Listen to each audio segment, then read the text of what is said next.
we're not going to find much on confined spaces or musculoskeletal disorders in these works. But he was very interested in leadership and risk appetite, I think.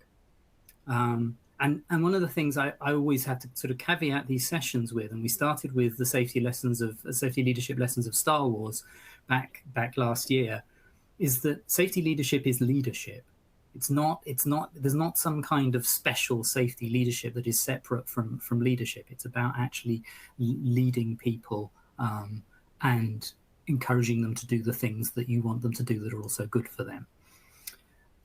So that's why we're looking at Shakespeare.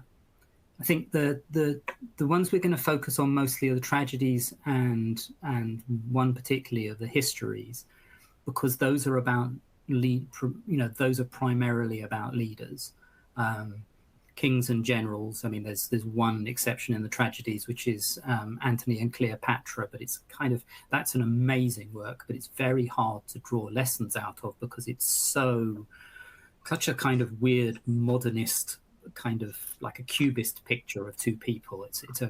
But anyway, so that's the only of the tragedies that really has a female protagonist. But these are people who make leadership decisions, and in the case of the tragedies, bad leadership decisions.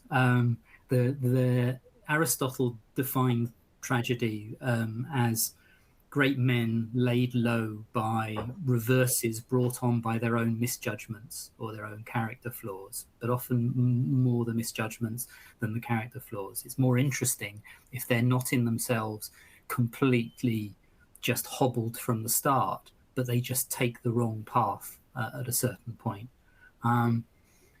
Why do people go and see this stuff? This is, it's a really interesting question. And Aristotle had an answer for this as well. Why would you go to the theatre to be made miserable?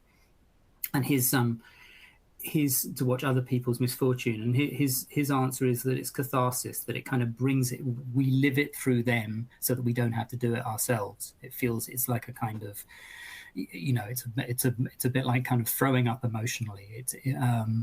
But I think for our purposes in safety leadership, these things are really, really useful because there are mistakes that people make that we can learn from.